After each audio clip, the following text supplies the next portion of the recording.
because right now it is modern legend time. He was stitched up at the Seoul Olympics in the final. He had to settle for a silver when the judges decided that the Korean had beaten him. The decision nearly led to boxing being thrown out of the Olympic movement. The IOC has since given him a gold medal. That's the truth. They didn't do that with Ali, who threw his in the river. They did it with Roy Jones. Anyway, he turned professional and beat Bernard Hopkins in 1993 to win his first world title. It was at middleweight. He moved through the weights and was acknowledged as a modern great long before he started to lose. He won the super middleweight title from James Toney, added a light heavyweight version when he beat Mike McCullum, and then won every second of every round to beat John Ruiz for the heavyweight title in Vegas. That was in 2003. And since then he has fought 12 times and lost 6. You know, in his previous 49 fights he lost just once, and that includes 23 proper world title fights. Anyway, he is here now for a speaking tour, and he is, of course, Roy Jones Jr. And I called up with him earlier and started by asking him how many nights are in his tour. Just about 5 or 6. Just going around a couple places, getting to see people, letting people see me, and that's all. Is this going to be the Roy Jones of the future, touring like a diplomat, talking to boxing fans, or are you still going to get back in the ring, Roy? Probably do a lot of touring and talking to people, and I like this more. This is a lot of fun, and people get a chance to really get to ask questions that they always wanted to know, but they never got a chance to see me or talk to me, so they get to talk to me and find out things now. So is the fighting over, Roy, at last? No, I don't know if it's over for sure. I can never say that, but it is close. It is close at last, Roy, and what a great legacy you've left behind. Nearly 30 world title fights. Roy, I'm going to ask you this, and I know people ask you this all the time. What's been the highlight of your professional boxing career? What was your greatest Roy Jones night in the ring? Winning against James Toney in 1994 and winning the heavyweight title against John Ruiz in 2003. Yeah, I was at the Ruiz fight. That was flawless. Do you regret not staying at heavyweight for a bit longer, Roy?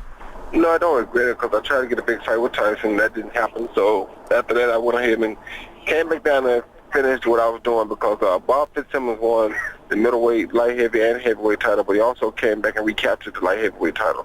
That's the hardest part of the whole job, but I want to do it and do exactly what he did, because just winning the 3 wasn't enough unless if you didn't come back and recapture the light heavyweight title.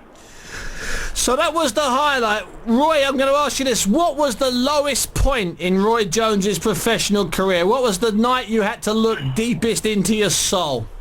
After losing to Glenn Johnson. That took your heart away, did it? Yeah, because I was like, wow, here you go back to back, you lose again. I mean, it's just kind of hard to believe that, but that was probably the deepest night. I'm going to ask you about Joe Calzaghe, because I did some filming with you, with the Setanta, when we did the advert that time, and we had some fun with Joe Calzaghe. You and Joe got on really well, didn't you? Yeah, very well. You thinking you might get together with Joe during your brief stay in Britain? Maybe. Okay. Roy, if you do fight on, if you do make that decision, what weight would it be at? Would it be at cruise, or you think you might still do something at heavyweight? Because in this modern world of heavyweight champions, you never know when. No one knows when enough's enough. Yeah, I'm really thinking about coming back and trying to head for heavyweight. So, I got to look at it and give it some more thought and see what happens. The right opportunities pop up. Things happen like they're looking like they might happen, and maybe heavyweight. If not, I'll probably be cruiser.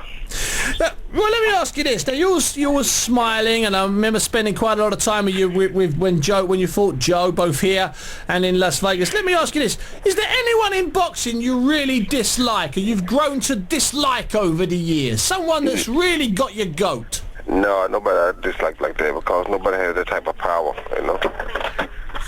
So you've gone through all of your career, all of those fights, 61 fights. Yeah.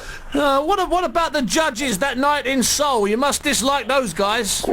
No, I definitely dislike them, but that's the only people that I probably going to like. Nobody else. Everything else is pretty good. I've been enjoying everything else I've done, and I'm good.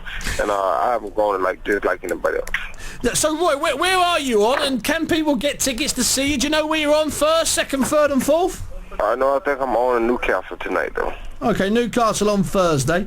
Well, listen, Roy, enjoy your stay over here in the UK. It's a pleasure to have you. Thank you very much. And if you call Spencer, he'll know when I'm on more, and he can tell you more of that.